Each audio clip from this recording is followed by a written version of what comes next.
এই মুহূর্তে হযরত ওমর বিশ্বনবীর দরবারে গেলেন, কোরআন কারীমের মাধ্যমে আল্লাহ তাকে ইসলামের ভিতরে দাখিল করে দিলেন। জোরে কোন সুবহানাল্লাহ। সেই কোরআন এখনো আছে না নাই? এই কোরআনের পথে আমরা থাকতে চাই তো ইনশাআল্লাহ। আল্লাহ সবাইকে কবুল করুন, জোরে বলে আমিন। দাও খোদা দাও আবার আমায় ওমর দারাজ দিল, দাও খোদা দাও আবার আমায় ওমর দারাজ দিল, দাও আলীর মতো বীর সেনানী, আলীর মতো বীর সেনানী জাগাতে নিখিল, দাও খোদা দাও আবার আমায় ওমর দারাজ দিল, হামজাকে দাও ঘরে ঘরে জীবন দিতে আকাতরে, আমার কাবা ভাঙতে এলে, আবার কাবা ভাঙতে এলে পাঠাও আবাবিল, দাও খোদা দাও আবার আমায় ওমর দারাজ দিল। একটু জোরে মারহাবা দেন, আরো একটু জোরে হোক। এই কোরআন একটা আজিম কিতাব। এই কিতাব যদি কোনো মানুষের ভিতরে ঢোকে, এই মানুষ নরসাদ্দুল হয়ে যায়, এই মানুষ আল্লাহর জান্নাতের জন্য কবুল পেয়ে যায়। সুবহানাল্লাহ কর। এই মানুষ যদি জিরো থাকে সে হিরো হয়ে যায়। সুবহানাল্লাহ কর। এই মানুষ যদি হতভাগ্য হয় সে ভাগ্যবান হয়ে যায়। এই মানুষ যদি গুনাহগার হয় সে মানুষ নেককার হয়ে যায়। সুবহানাল্লাহ কর। আপনারা জানেন হযরত ওমর ফারুক রাদিয়াল্লাহু তাআলা আনহু তিনি আমার নবীজির মাথা কাটতে গেছিলেন, কাল্লা কাটতে গেছিলেন। মনে আছে সে কথা? অনেকবার শুনেছেন। হযরত ওমরকে রাস্তার ভিতরে কেউ অস্ত্র দিয়া, প্রশাসন দিয়া ঠেকায় নাই। ঠেকাইছে? কারণ তিনি তখন বীরপুরুষ ছিলেন, অত্যন্ত সাহসী মানুষ ছিলেন। তাকে দেখে সবাই ভয় করত, ইভেন শয়তান পর্যন্ত তাকে দেখে ডরাইত। যে রাস্তায় ওমর ইসলাম গ্রহণ করার পরে যে রাস্তায় উনি চলতেন, ওই রাস্তায় শয়তান 40 দিন পর্যন্ত স্বপ্ন দেখত না। আল্লাহু আকবার বলেন। সেই ওমর কি শুনে ইসলাম গ্রহণ করলেন? জোরে বলেন। ওনার বোন ভগ্নিপতি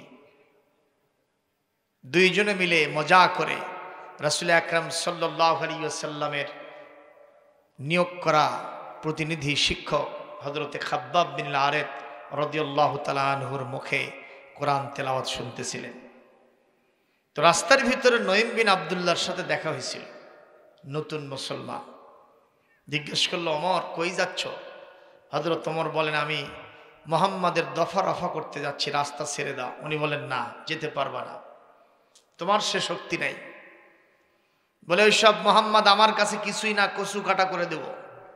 বলে, তোমার গায়ে কত শক্তি আছে, তুমি লাগবা, লাগো আমার সাথে। কয়, আমি লাগবো না। কেন?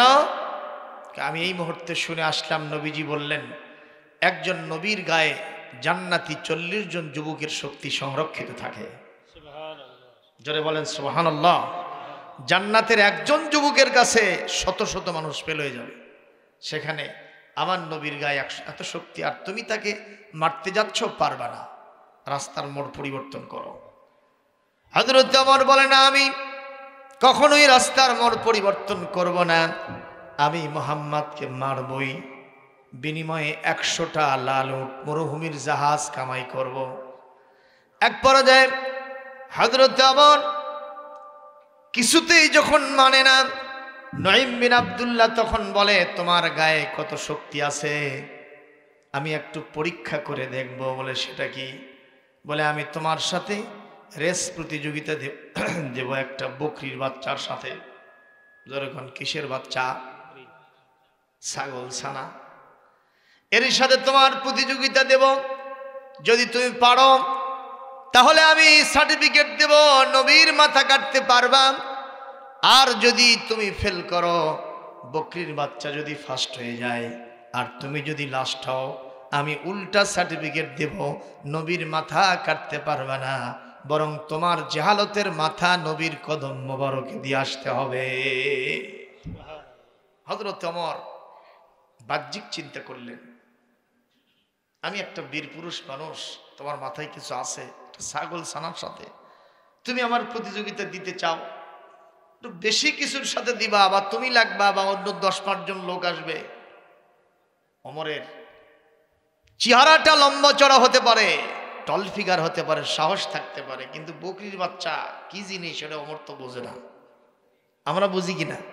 বকরির বাচ্চা, গরুর বাছুর, এরা যদি জোরে পাকার মারে 100 মোটরসাইকেল ফেল না পাস, জোরে কর, কারণ ওদের একটা টেকনিক আছে, যত জোরেই যাক একেবারে হঠাৎ করে ব্রেক করে ফেলবে, কিছুই হবে না। কিন্তু আমরা যদি 50তেও মোটরসাইকেল চালাই, হঠাৎ করে যদি সঙ্গে সঙ্গে ব্রেক দেই, কি হবে? মোটরসাইকেলের কিছু না হলে আমার দাঁত থাকবে না। কথা কোনটা কেন? এই যে কিছুদিন আগে আমার হাত ভেঙে গেছে, হাইড্রোলিক ব্রেক, মোটরসাইকেল, শহরের ভিতরে এরকম ব্যাগ ঘুরতেছি, এরকম মোড়, ওদিক থেকে মোটরসাইকেল আসছে, যেই ব্রেকটা চাপছি ঘুরে পড়ে গেলাম, হাত এরকম সাপোর্ট দিছি, ভেঙে গেছে। এখন রড ঢুকানো আছে ভিতরে। একটু দোয়া করবেন না সবাই, আল্লাহ যেন সুস্থ করে, জোরে বলি আমিন। সম্মানিত উপস্থিতি, তো এইটা তো ওমর জানে না। আমার এলাকায় এক লোক শীতের ভিতরে বকরি গোসল করাবে, কঠিন মাঘ মাসের প্রকোপ, শীতের, অনেক পানি ছোড়া মানুষ আছে, 7 দিন ওই গোসলের ধারতে যায় না, আছে না নাই? তো ওর মাথায় যে কি ঢুকছে, ওই বকরি গোসল করাবে।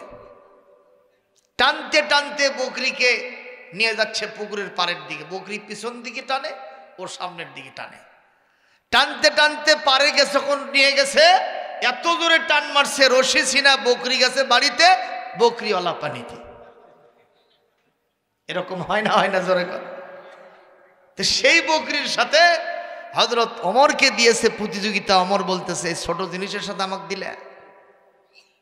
নঈম বিন আব্দুল্লাহ বলতেছে, একটু লাগো না, দেখি কি হয়। ভাইরা আমার, বকরির বাচ্চাকে ছেড়ে দেওয়া হলো। ওমর দৌড়ান, বকরির বাচ্চা ধরবে, কিন্তু পারে না। বকরির বাচ্চা ডানে, ওমর বামে, বকরির বাচ্চা বামে, ওমর ডানে, বকরির বাচ্চার সামনে, ওমর পিছনে, ওমর সামনে, বকরির বাচ্চা পিছনে, শুধু উল্টা পাল্টা হয়, কিন্তু ধরা দেয় না।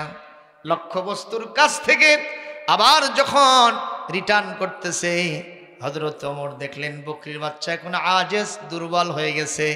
এই মুহূর্তে আমি বকরির বাচ্চাকে ধরবো, তাতে কোনো ব্যাপারই না, খরগোশ আর কচ্ছপের মতো আস্তে আস্তে হেলে দুলে যায়। আল্লাহ রাব্বুল আলামিন ইলহাম করে দিয়ে বলেন, বকরির বাচ্চারে, তুই দুর্বল হলে আমার নবীর মাথা থাকবে না, তোর ওসিলায় আমি আল্লাহ রাব্বুল আলামিন আমার নঈম বিন আব্দুল্লাহর মাধ্যমে ওমরকে সার্টিফিকেট দেওয়াবো, বিপরীত সার্টিফিকেট। কাজেই যত শক্তি লাগে আমি সরবরাহ করব, তোকে আরো বেশি রান করতে হবে, জোরে সোরে। এবার বকরির বাচ্চা এত জোরে রান করেছে, ওমরকে 20 হাত দূরে রেখে এক জাম্প করে নঈম বিন আব্দুল্লাহর ঘাড়ের ওপরে পড়ে ফার্স্ট হয়ে গেছে। একটু জোরে কোন আল্লাহু আকবার। আল্লাহর দ্বীনের পথে, কোরআনের পথে, ইসলামের পথে যদি কেউ থাকে, সাহায্য যিনি করেন তিনি কে? ওয়া কানা হাক্কান আলাইনা নাসরুল মুমিনিন। যাদের হৃদয়ে আছে আল্লাহর ভয়, তারা কভু পথ ভুলে যায় না। আল্লাহর প্রেম ছাড়া এই দুনিয়ায় কারো কাছে কোনো কিছু চাই না, ঠিক কিনা? রাতের আধারে যারা সেজদাতে রয়, দু চোখের শ্রুতে নদী যেন বয়। রাতের আধারে যারা সেজদাতে রয়, দু চোখের শ্রুতে নদী যেন বয়। ছলনার হাত ছানি যতই আসুক, ছলনার হাত ছানি যতই আসুক, পিছনে ফিরেও চায় না। যাদের হৃদয়ে আছে আল্লাহর ভয়, তারা কভু পথ ভুলে যায় না। আল্লাহর প্রেম সারা এই দুনিয়ায় কারো কাছে কোনো কিছু চাই না। একটা মারহাবা দেন, আরো জোরে দেন।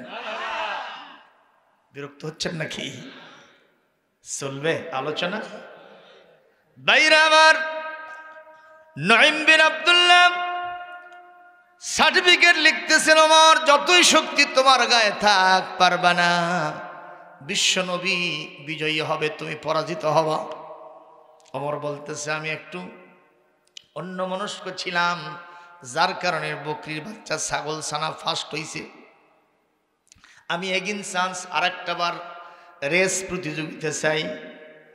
সঙ্গে সঙ্গে নঈম বিন আব্দুল্লাহ বলে, যতবার তুমি চেষ্টা চালাও না কেন কখনোই পারবা না, কারণ আল্লাহ পাকের দলের সাথে যারা থাকে, আল্লাহর সাথে যারা অবস্থান করে, তারা কি হয়? বিজয়ী হয়। কোথায় আছে? কোরআনে কারিমে। জোরে কোন সুবহানাল্লাহ। ومن يتول الله ورسوله والذين آمنوا فإن حزب الله هم الغالبون। قرآن الكريم সূরাতুল মায়েদা 56 নম্বর আয়াতের ভিতরে আল্লাহ পাক বলেন, আমি আল্লাহর সাথে যারা বন্ধুত্ব কায়েম করেছে, আমার রাসূলকে যারা বন্ধু বানাইছে, ইমানদারদের সাথে যাদের গুডউইল আছে, ভালো সম্পর্ক আছে, বন্ধুত্ব আছে, এরা হলো আমি আল্লাহর দলের সদস্য, আমি আল্লাহর দলের মেম্বারশিপ তারা গ্রহণ করেছে। দুনিয়া আখিরাতের কোনো জায়গায় তাদের পরাজয় নাই, সব জায়গায় তারা বিজয়ী হবে। জোরে বলেন সুবহানাল্লাহ। আল্লাহর কথাই কোনো অন্যথা হয়, পরিবর্তন হয়? সম্মানিত উপস্থিতি, সুতরাং নঈম বিন আব্দুল্লাহ বলছে, ওমর হাজারো চেষ্টা করলে তুমি বিজয়ী হতে পারবে না। বিজয়ী হবেন কে? একটু জোরে কোন, কে বিজয়ী হবেন? আল্লাহ বিজয়ী হবেন। ওমর কিছুতেই শোনে না, আবার যাবে। হযরতে নঈম বিন আব্দুল্লাহ রাদিয়াল্লাহু তাআলা আনহু বলেন, ওমর আগে জানতাম তোমার মাথায় অনেক বুদ্ধি শুদ্ধি আছে, কিন্তু আজকে দেখা যায় তোমার মাথায় কিচ্ছু নাই। কেন? বলে, তুমি কি তোমার নিজের বাড়ির খবর রাখো? হ্যাঁ, আমার 14 গোষ্ঠীর খবর সবসময় আমার কাছে থাকে।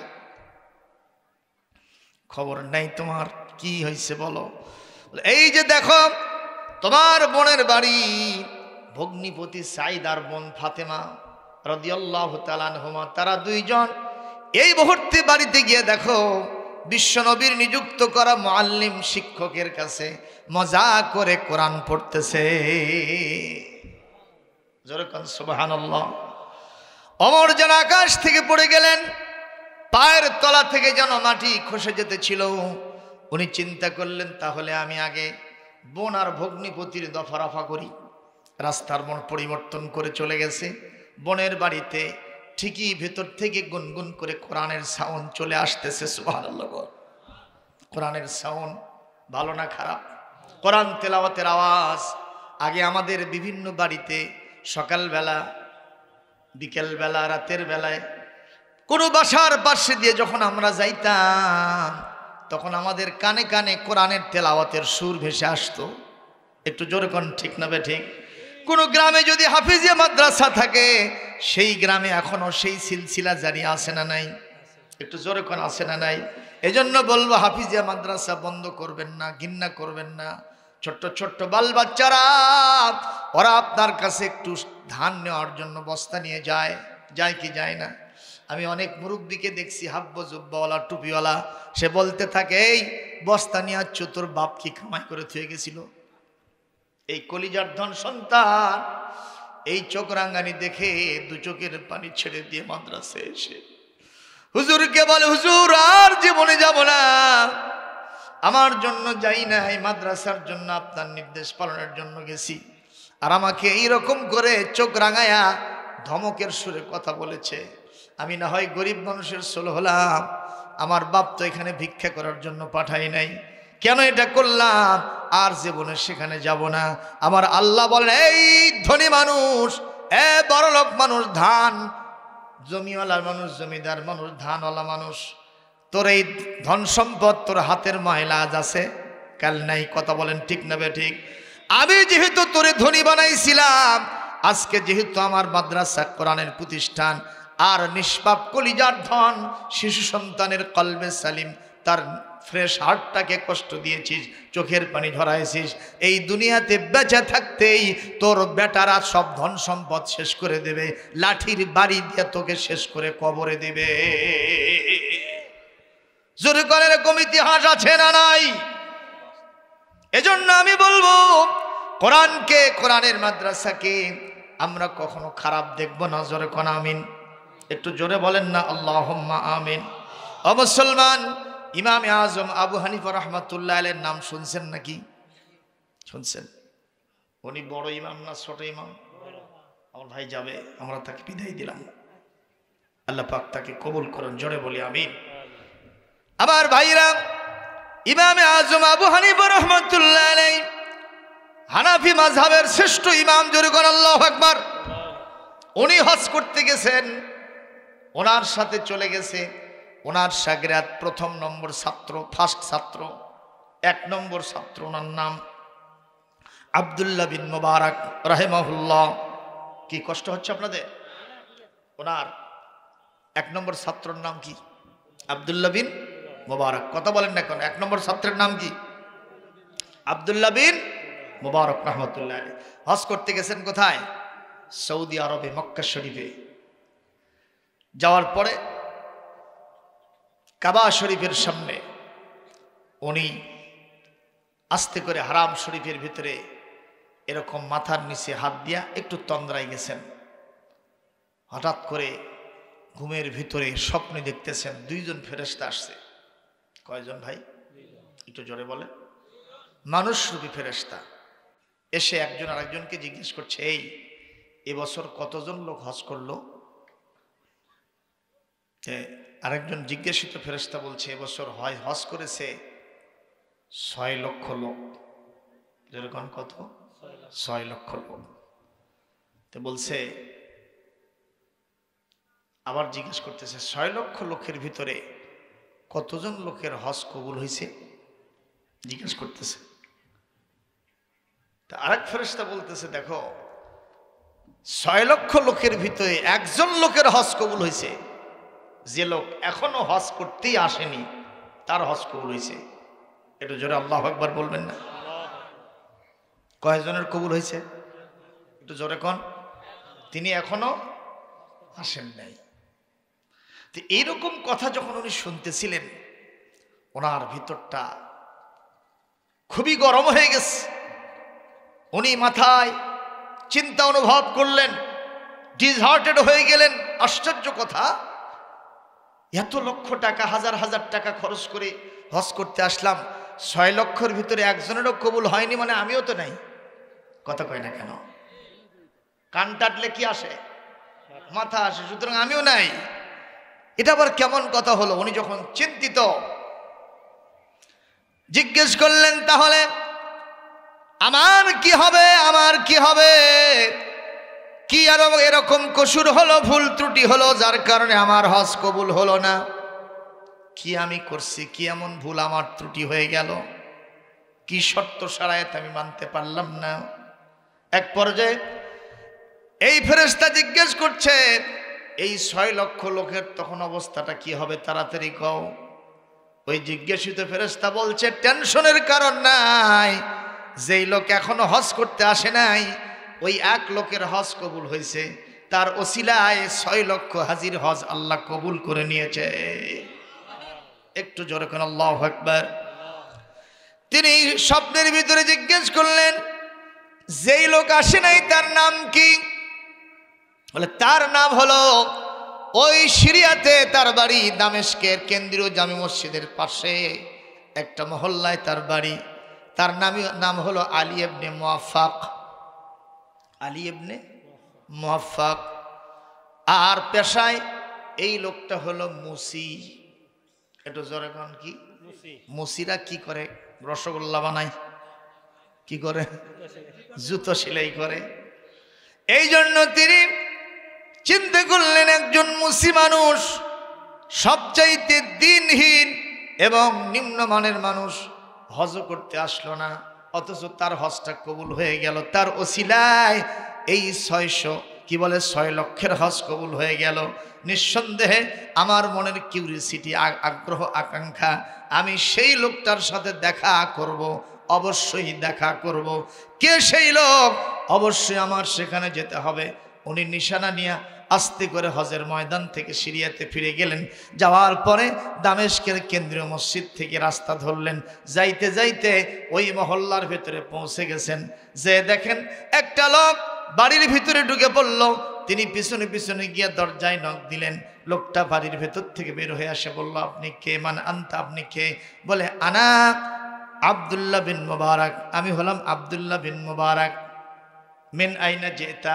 বলে, যে তুমি মক্কাতুল মুকাররমা, আমি মক্কাতুল মুকাররমা থেকে বাদা আদা ইল হজ, আমি হজ আদায় করার পরে আপনার কাছে ফিরে এসেছি।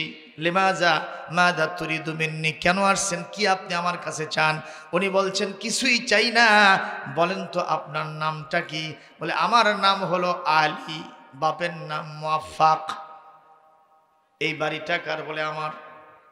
আপনি করেন কি? বলে, আমি মুসিগিরি করি। মিলে গেছে? মিলে গেছে না? যায় কথা কয় না বাবা, মিলে গেছে না? উনি বলছেন, আলী ইবনে মুওয়াফফাক, আমি তো জায়গা মতো এসে পড়েছি। আপনার তো খোঁজ আমি করতেছিলাম। কি কারণে? বলে, বলেন তো আপনার জীবনের আমল আখলাক কি ছিল? বর্তমান সময়ে আপনি কি করেন? বলে, আমি তো মুসিগিরি করি। শুধু তাই না, আর কি করেন সেটা বলেন। উনি বলছে, দেখুন, এই মুহূর্তে আমার সৌদি আরবে থাকার কথা ছিল। আমার মক্কাতুল মুকাররমা, মদিনাতুল মুনাওয়ারার হজের যে মেইন জায়গা, সেই জায়গাতে আমার অবস্থান করার কথা ছিল। তা আপনি ওখানে ছিলেন না কেন? থাকেননি কেন? বাড়িতে কেন? উনি বলছেন, দেখুন, আজ থেকে কয়েক বছর ধরে আমার মনের তামান্না, আমার মনের আকাঙ্ক্ষা, আমি সৌদি আরবে হজ করতে যাব। বলেন তো, হজ করতে যাওয়ার জন্য টাকা পয়সার দরকার আছে না নাই? এখন বর্তমানে কি কত? এইবার একটু কমছে, 6 লাখের কাছাকাছি। আর গতবার ছিল 7 লাখ। যদি এই ক্লাসে যেতে চান তাহলে আবার 9 লাখ। এইবারও 9 লাখ যদি এই ক্লাসে যেতে চান। তো ভাই, আপনি হজে যান নাই কেন? বলছে, দেখুন, আমার মনের অদম্য ইচ্ছা হজে যাব, কিন্তু লাইসা ইনদি ফুলুস ইস্তিতা, অ্যাবিলিটি, আমার কাছে কোনো শক্তি নাই। জানি আমি টাকা পয়সা দিয়ে হজের রাস্তার খরচ দিব, এরকম কোনো টাকা পয়সা আমার কাছে ছিল না। কিন্তু আমি আমার আল্লাহর কাছে অদম্য ইচ্ছাটা ব্যক্ত করেছিলাম এবং সেজন্য আমি চেষ্টা চালিয়েছিলাম। আল্লাহ পাক এই কয় বছর আমাকে সুযোগ দেন নাই, এইবারেই হজে যাওয়ার জন্য যে টাকাটুকু লাগে এটা আমার ইনকাম হয়ে গিয়েছিল। সুবহানাল্লাহ বলবেন না? আরো জোরে বলেন না সুবহানাল্লাহ। ও মুসলমান, হজ করতে নিষেধ দিয়ে মানে আদেশ করেছেন কে? জোরে কোন? হজে যাইতে নির্দেশ দিয়েছেন কে? হজ ফরজ না সুন্নত না নফল? সবার জন্যে নয়। কার জন্যে? কোরআনে কারীম সূরা আলে ইমরানের ঠিক 97 নম্বর আয়াতটা যদি পড়েন তাহলে পেয়ে যাবেন। আল্লাহ রাব্বুল আলামিন বলেন, ওয়ালিল্লাহি আলান নাসি হিজ্জুল বাইতি মান ইসতাতা ইলাইহি সাবিলা ওয়া মান কাফারা ফাইন্না গানিয়্যুন আনিল আলামিন।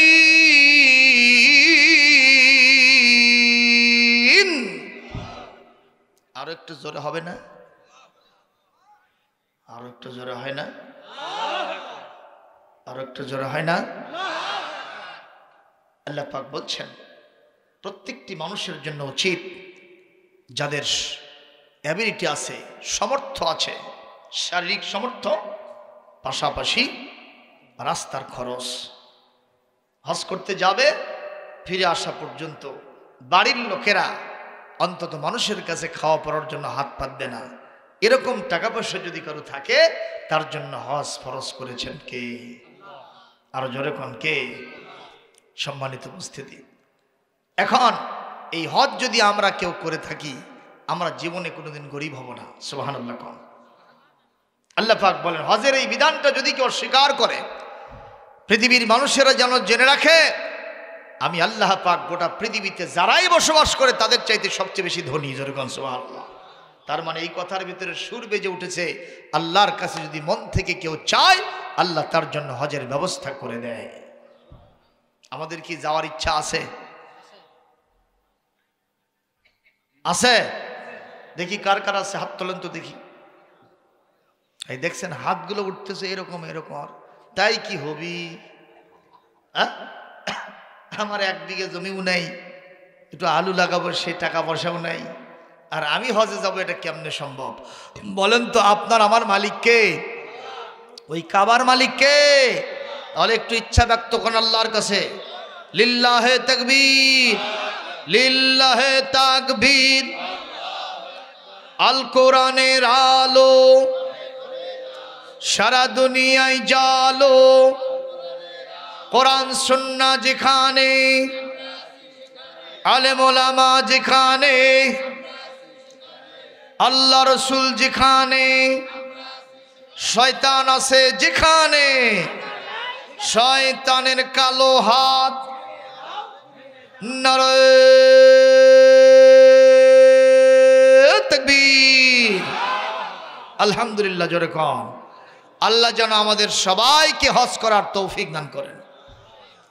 আমি জোড়া মাদ্রাসায় চাকরি করি, শুনছেন না? যদিও আজকের ঘোষক সাহেব আমার মসজিদ আর মাদ্রাসা একেবারে একাকার করে দিছে। উনি বলছে জোড়া নজরুল আলম কামিল মাস্টার্স মাদ্রাসা, দক্ষিণ বগুড়া গোরস্থান, বাইতুর রহমান ভাই পাগলা মাদার মসজিদ বগুড়া। মানে আমার মাদ্রাসাকে ভাই পাগলা মাদারে নিয়ে গেছে। একটু এদিক সেদিক করলে জিনিসটা পরিচয়টা আরো ভালো হতো। যদি শাহিন ভাই সেটা বুঝতে পারছে, আপনারা বুঝতেছেন কিনা জানি না। যাই হোক, আমি জোড়া মাদ্রাসায় যখন জয়েন করলাম, দেখি ওখানে কোনো হাজি সাহেব নাই, কোনো হাজি নেই। সর্বপ্রথম এই যে জগন্নাথপুরের মানিক বিএসসি মাস্টার, নাম শুনছেন? মানিক, মানিক নাম। উনি বগুড়া শহরে ফুলদিঘিতে থাকে এখন। এই লোকটা বিএসসি শিক্ষক। আমার ওই মানে মাদ্রাসায় চাকরির কয়েক বছর পরে আমরা শিক্ষকের স্টাফ রুমে বসে আছি, উনি বলতেছেন আপনারা একটু আমার জন্য দোয়া করবেন। আমরা বললাম কিসের দোয়া? বলছে আমার আগামীকাল হজের ফ্লাইট। তার মানে আগে থেকে কাম সব সারছে তো, কথা পায় না।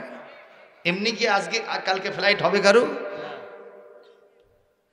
তা আমরা তো মনে হয় আশ্চর্য হয়ে গেলাম, কয় কিরে এত বড় বড় হুজুর হাব্বু জুব্বওয়ালা কেউ হজে যাওয়ার সাহস পায় না, আর বিএসসি শিক্ষক তাই বলতেছে আমি হজে যাব আগামীকালকে। আমরা জানি যে উনি একটা ভাঙ্গা সাইকেল নিয়ে মাদ্রাসায় যায় আর আসে, তার মানে টাকা পয়সাও খুব একটা বেশি নাই। সেই লোক হজে যাবে কিভাবে? হঠাৎ করে এইভাবে এরকম আপনার ব্যবস্থা কেমনে হলো? আমি একা একা ধরলাম তাকে। উনি বলতেছেন মৌলানা, আমি একটু আল্লাহর কাছে খুব কান্দিছিলাম, রাতের বেলায় নামাজ পড়ে পড়ে খালি আল্লাহর কাছে কান্দি, আল্লাহ তুমি একটু আমাকে কাবায় নিয়ে যাওয়ার ব্যবস্থা করো। আল্লাহ পাক একটা ব্যবস্থা করে দিয়েছে। একটু জোরে বলেন, আরো জোরে বলেন। তো আমরা কি সে আল্লাহর বান্দা না? যদি আল্লাহর কাছে আমরা অদম্য ইচ্ছা ব্যক্ত করি, কঠিন নিয়ত করি যে আমরা হজে যাব, মহান আল্লাহ আমাদের ব্যবস্থাপনা করবেন, তাতে কোনো সন্দেহ নাই। বসরার এক পিঁপড়া, বসরা ইরাকের শহর বসরা, সেখানকার এক পিঁপড়া দুনিয়ার অন্যতম ছোট প্রাণী, এইটুকু পিঁপড়া। মনের ভিতরে যাচ্ছে আমি কাবাটা একটু দেখব, কারো কাছে কয় নাই। কার কাছে কইছে? আল্লাহর কাছে। আল্লাহ বলছেন, পিঁপড়া রে, তুমি যেহেতু অন্য কারো কাছে বলো নাই, আমার কাছেই বলছো, আমিও তো কাবার মালিক, যাক আমি তোমার জন্য ব্যবস্থা করে দিব। জোরে বলেন না কেন? কিভাবে সম্ভব? শত শত মাইলের রাস্তা, বিভিন্ন পুকুর, পুষ্কারী, নদী, নালা, খাল, বিল, পাহাড়, পর্বত, জঙ্গল, উঁচু নিচু, এরকম বন্ধুর রাস্তা আছে না নাই? জোরেখন আছে না নাই? বড় বড় হিংস্র প্রাণী, এই ছোট্ট প্রাণী ওখান থেকে যদি রাস্তা নেয়, কার পায়ের তলে পড়ে কোন নদীর ভিতরে ভেসে যাবে, কোনো ইয়ত্তা নাই। কথা বলেন ঠিক না বেঠিক?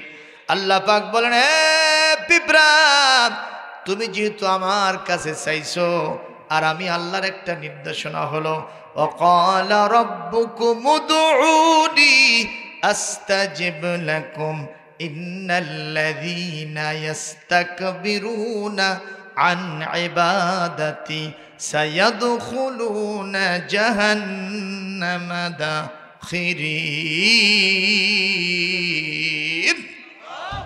আল্লাহ রাব্বুল আলামিন সূরা মুমিন 60 নম্বর আয়াতের ভিতরে বলেন, তোমাদের রব তোমাদেরকে বলেছেন তোমরা আমার কাছে দোয়া করো, তোমাদের দোয়া করতে দেরি হবে, আমি আল্লাহর কাছে কবুল করতে দেরি হবে না। পিঁপড়া, তোমার দোয়া আমি কবুল করলাম, তবে তোমার জন্য তো শাহজালাল আন্তর্জাতিক বিমানবন্দর নাই, আছে নাকি? তোমার জন্য তো কোনো প্লেনের ব্যবস্থা আমি করি নাই, তাহলে তুমি কেমনে যাবা? কোনো সমস্যা হবে না। পিঁপড়া, তুমি রেডি থাকো। আল্লাহ পাক পৃথিবীর পাখিদেরকে বললেন, কে তোমরা আমার পিঁপড়াকে কাবায় নিয়ে আসার জন্য প্লেনের দায়িত্ব পালন করবা?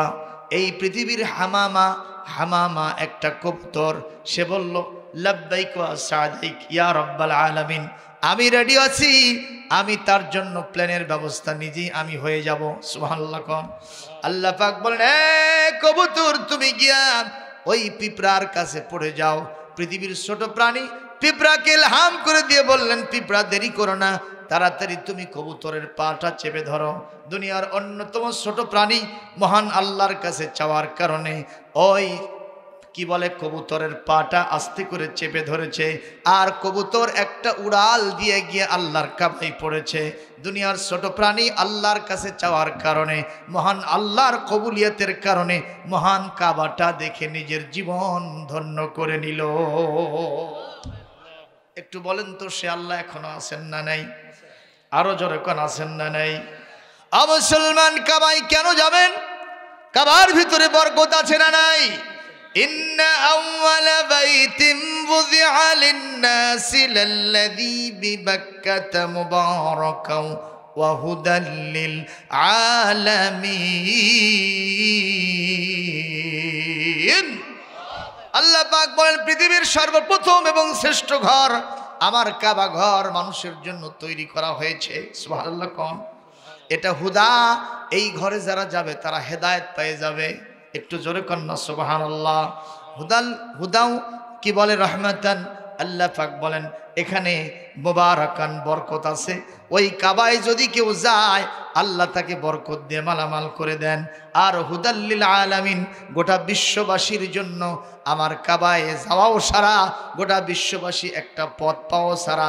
তার মানে এই পথ জাহান্নামের পথ না, স্ট্রেট হয় টু দা প্যারাডাইস, আমার জান্নাতুল ফিরদাউসের সর্বশেষ মঞ্জিলের ঠিকানা সে পেয়ে যাবে। কিন্তু দুঃখজনক, আমাদের দেশে কিছু হাজি নামের পাজি আছে, কথা কয় না, ওই ওটি থেকে আসে আর শয়তানি ডবল ভাবে শুরু করে। এরকম কিছু আছে না নাই? সবাই না, কিছু নিশ্চয় আছে। বুঝতে হবে আর হজ কবুল হয় নাই। আজকে সেই হজের ভিতরে একটু সমস্যা দেখা দিছে। দেখবেন তপ চলতেছে কাবার দিকে, আর এরকম সেলফি তুলতেছে, আছে না নাই? এই তপ কবুল হবে? যখন কবুল হবে, এই সেলফি যে কি হলো রে বাবা! সেলফি তুলতে তুলতে ট্রেনের নিচে পড়ে উই শেষ, কথা কর, বাসের নিচে পড়ে যাচ্ছে, প্লেনের ওই প্লেন উঠতেছে সেখানে এরকম সেলফি উঠাইতেছে, প্লেনের ধাক্কায় ও দুনিয়ার থেকে সাফ হয়ে যাওয়া সারা। মহিলার সাথে সেলফি তুলতেছে, পিছন থেকে গাড়ি আছে মারা দিয়েছে, ওই খেয়ালই করে নাই। এরকম সেলফির ব্যবসা বর্তমানে বাংলাদেশে কম না বেশি? আমার এই জাতিটাকে এই বড় ফোনটা শেষ করে দিল। জোরে কোন ঠিক না বেঠি? আরো জোরে কোন ঠিক না বেঠে? আমাদের মাননীয় প্রধানমন্ত্রীকে বলবো, এই জাতিকে ভালো করার জন্য যত করেছেন তার চেয়ে শ্রেষ্ঠ কাজ হবে যদি আকাশ সংস্কৃতিকে নিয়ন্ত্রণ করতে পারেন। কথা কন না কেন? আকাশ সংস্কৃতি এটা নিয়ন্ত্রণ করতে হবে। ইন্টারনেটের ভিতরে এমন কিছু নেই যে একটা 7 পড়া ছেলে জানে না। কথা কয় না, কথা পায় না। গভীর রাত্রিতে মাহফিল থেকে ফিরতেছি, চড়ার ভেতরে বসে আছে এরকম একটা ফোন নিয়ে একটা ছেলে। আমার কার গাড়ি তার পাশে দিয়ে সাঁ করে পার হয়ে আসলো, ওই তাকে দেখলো না যে কি গেল, ওই কোন দিকে চায় আছে, খালি ঠেলতেছে, খালি ঠেলতেছে। চিন্তা করেন কোন দিকে এই সমাজটা চলে গেছে। এই সমাজ ভালো করার জন্য কোরআনের সবকের কোনো বিকল্প নাই। জোরে কোন ঠিক কিনা? উনি বললেন, মনে আছে, মনে আছে, এ আলী ইবনে মুআফফাক, এইবারে আপনার সঙ্গতি হলো হজে যাওয়ার জন্যে, কিন্তু আপনি যান নাই কেন? বলে আমি যাওয়ার জন্য সম্পূর্ণ প্রস্তুত, কিন্তু যেতে পারলাম না। কেন শোনেন, আমি যখন বাসায় ফিরলাম রাতের বেলায়, সকালবেলা আমি রওনা করব ঘোড়া নিয়ে এবং সফর সঙ্গীদেরকে নিয়ে। ইন দ্য মেন টাইম আমার স্ত্রী ছিল গর্ভবতী, 10 মাসের গর্ভবতী। আমি আল্লাহর কাছে বললাম, আল্লাহ, নিয়ত যখন করেছি, টাকা পয়সা যখন উপার্জিত হয়ে গেছে, আমি বিবি যদি 10 মাসের গর্ভবতী হয়েও থাকে, আপনি যখন আসেন আপনার রহমত দিয়া আমার স্ত্রীর গর্ভটাকে দুনিয়াতে নিয়ে আসার জন্য, এই নতুন অতিথি পৃথিবীতে নিয়ে আসার জন্য যত ব্যবস্থাপনা ডাক্তার কবিরাজ ছাড়াই আপনি ইনশাআল্লাহ আপনার কুদরত দিয়ে সম্পূর্ণ করবেন। একটু জোরে কন্না আল্লাহু আকবার, আরো জোরে কন্না আল্লাহু আকবার। আল্লাহ রাব্বুল আলামিন কোরআন কারীমের ভিতরে বলেন, আহা, একটা সংকীর্ণ রাস্তাকে প্রশস্ত করে তোমার মতো 3 কেজি 4 কেজি 5 কেজি সন্তানকে আমি আল্লাহ পাক সিজার ছাড়াই, ডাক্তার কবিরাজ ছাড়াই পৃথিবীতে আমি নিয়ে এসেছি। জোরে কোন সুবহানাল্লাহ। সুম্মাস সাবিলা ইয়াসসারাহু। কোরআনে কারীমের সূরা আবাসার ভিতরে প্রথম পৃষ্ঠার শেষের দিকে আয়াত আছে। জোরে কোন আল্লাহু আকবার। সম্মানিত ভাইরা আমার, কষ্ট হচ্ছে নাকি? আমি চলে যাব, বিবির কাছে বিদায় আদায় নিচ্ছি। তোমার সাথে আমার যা যা হয়েছে মাফ করে দিবা। শুধু তাই নয় বিবিরে, তোমার একটা বড় কঠিন সময় পাশে আমার থাকা দরকার ছিল, কিন্তু পারলাম না। অদম্য ইচ্ছা বাস্তবায়নের জন্য হজ করতে যাব। আমার বিবি, তুমি কি আমাকে বিদায় দিবা? বলে আমার কোনো অবজেকশন নাই, আপনার কাছে আমি বেশি কিছু চাই না, তবে একটা আমার চাওয়া আছে। কয়টা? একটা চাওয়া, সেটা হলো এই, আমার পেটের সন্তান এটা জন্ম দিতে গিয়ে আমি মারাও তো যেতে। কথা কন না কেন? আগেকার দিনে দেখেছি, আমি তো বড় সন্তান, আমার পরে আরো 11 জন সন্তান আমার মাকে আল্লাহ দান করছেন, আলহামদুলিল্লাহ। কম আমি যখন আলিম ক্লাসে পড়ি তখন আমার মা সর্বশেষ সন্তানকে জন্ম দিয়েছিল বগুড়া মোহাম্মদ আলী হাসপাতালে। আমি দেখেছি আমার মার যখন সন্তান হতো রীতিমতো কান্নার রোল পড়ে যেত, কলিজা ছেঁড়া সকল কান্না, সকল আফসোস আমার মার ভেতর থেকে বের হয়ে আসতো। আমার নানি সহ আত্মীয় স্বজন সবাই অশ্রু সজল নয়নে আমার মাকে সূতিকাগারে দিয়ে দিত। ভাইরা আমার, সেই দিনে বুঝেছি একজন মা যখন ওই সন্তান জন্ম দেওয়ার জন্য ওটিতে চলে যায়, অপারেশন থিয়েটারে চলে যায়, সূতিকাগারে চলে যায়, সন্তান জন্ম দেওয়ার স্থানে চলে যায়।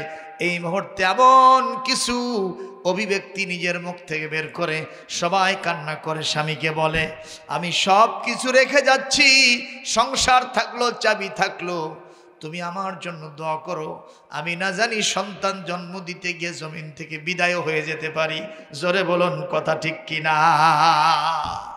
সেই সন্তানকে আজকে ছেলেরা কি, সেই মাকে সন্তানরা আজকে কষ্ট দেয় কি দেয় না? একটু জোরে কম, দেয় কি দেয় না? মার কাছে গিয়ে মদের টাকা চাইছে, মা দেয় নাই। এই জন্য মাকে মেরে মেরে খুঁচিয়ে খুঁচিয়ে হত্যা করেছে। এরকম কুলাঙ্গার সন্তান এই বাংলাদেশেও আছে না নাই? একটু জোরে কোন আছে না নাই? বিবাহ শাদী করেছে, নিজের বিবিকে প্রায়োরিটি দেয়, মার কথা মনে থাকে না। বিবি যা বলে সেই কথা অনুযায়ী মাকে নির্যাতন করে, বাড়ি থেকে তাড়ায় নেয়। এরকম শয়তান আছে না নাই? জোরে কোন আছে না নাই? বাজার থেকে ফিরে এসেছে, স্ত্রী বলছে, দেখো এই বাড়িতে হয় আমাকে রাখো, না হয় তোমার মাকে রাখো। কেন? এত ফেদলা পারে, এত আলোচনা করে, এত সমালোচনা করে, এত পেশাল পারে, আমার মোটেও ভালো লাগে না। এরকম কাউয়ার বাচ্চা আছে না নাই? কাউয়ার জাত আছে না নাই? জোরকন আছে না নাই?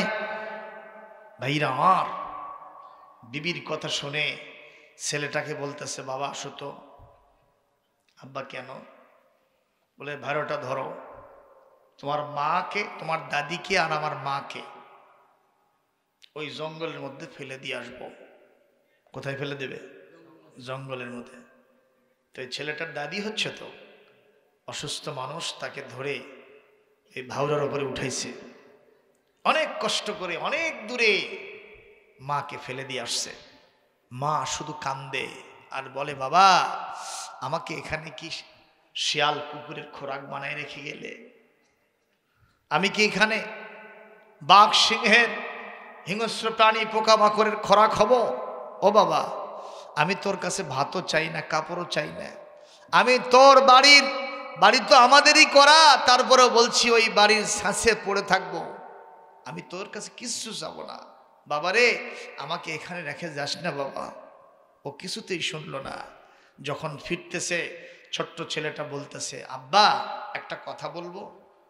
বলে, বাবা বলো। এই ভাউরাটা একটু ভালো করে রেখে দিয়েন, একটু সংরক্ষণ করেন। কে বাবা এই কথা বলো কেন? আপনি যখন বুড়ো হবেন, আমার মা যখন বুড়ি হবে, আপনি যে শিখাইলেন, এইভাবে আমরা দুই ভাই মিলে আপনাদেরকে পানিতে ফেলে দেব। কথা কর না কেন? সত্য করে বলছি, বাপ মার সাথে কলিজার টুকরো সন্তানদের সামনে যেরকম আচরণ করবেন, ওই সন্তানরা আপনার সাথে এর ডবল আচরণ করবে। আপনারা ঠিক বলছেন না কেন? একেবারে বাবা মা যা যা করে সন্তান তার চেয়ে আরো ডবল শেখে। এক পিতা বলছে, হুজুর আমি বাড়ি থেকে একটু বের হলাম, সফরে যাব। আমার ছেলেটা দৌড়ে এসে বলতেছে, আব্বা একটু দেরি করেন, একটু দেরি করেন। তা আমি দেরি করলাম। বাবা কি কোষ? কয়ে আপনি সবই নিছেন, একটা জিনিস তো রেখে গেছেন, নেন নাই, সেটা দিতে আসছি। বলে, বাবা কি রে দে তো। বলে, আব্বা এজ এ বিড়ির প্যাকেট। জোরে কন সুবহানাল্লাহ। কিসের প্যাকেট ভাই?